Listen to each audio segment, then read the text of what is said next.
You know, I get a lot of comments in the videos saying stuff like, I wonder what you look like to someone else when you're making your videos, because you always talk with your hands. And I do. I move my hands a lot when I talk.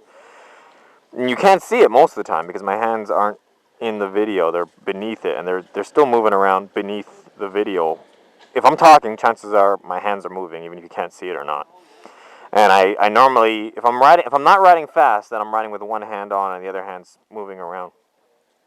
And one of these people commented on it. They're like, you look like you're absolutely crazy when we're riding behind you, because you're just constantly throwing your arm around and pointing at things that aren't there, and just talking to yourself, right? But they said it's just she said it was this girl here. She said she rides this scooter, and she says the whole time she's riding behind me, she's laughing because I look so ridiculous. So it's kind of funny. I've never really had anyone tell me, because yeah, I think most people when I'm riding with them, they know what I'm doing, so they just kind of get used to it. But she didn't really know what I was doing, and then later on, she kind of learned that I was making videos, and she's like, "Oh, okay, he's making videos," because I just thought he was mental.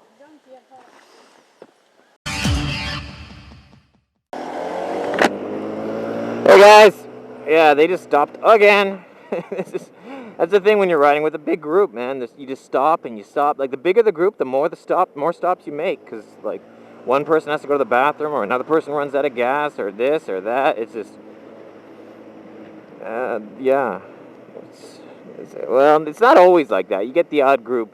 If it's a group where the people don't know each other that much, like maybe it's their first time riding together, you get a group of people that don't normally ride together or something, then you'll have a lot of unnecessary stops.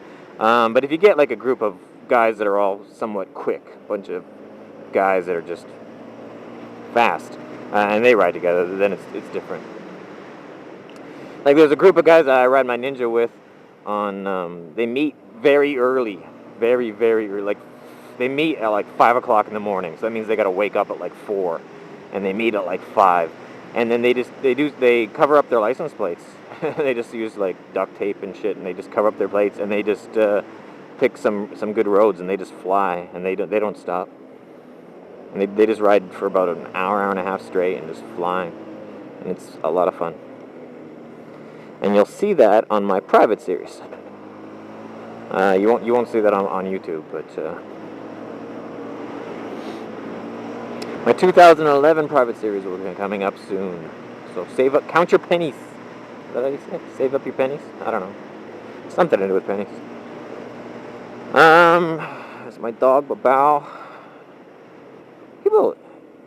I still get the odd person commenting, "What? You got a dog and a scooter? That's crazy." It's not difficult. Actually, if you want to learn about dogs on scooters, check out my M13 Cries series. I had it as the first video on my channel for the longest time, and recently it's not. So search for it, M13 Cries. It's like a 3-part video, and I take a dog that's never been on a scooter, and I put it on a scooter and take it for a ride. So, and there's the group. I'm last because I'm slowest. No, I was getting my camera ready, and Babao wasn't on my scooter yet, and they all started to ride away, so I had to get the dog back on. I actually caught up to them fairly quick.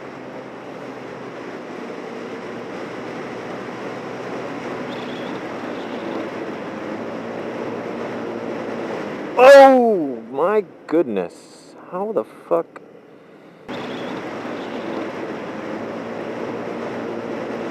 Oh my goodness, how the fuck?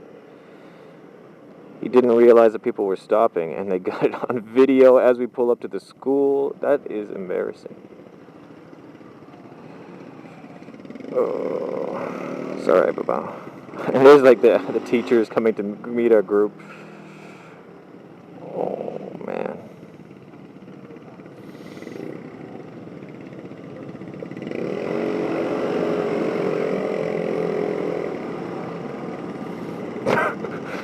Oh, I forgot my dog. My poor dog's running around. This is a small Aboriginal town, so she should be eaten by the time we get out. No, I'm kidding.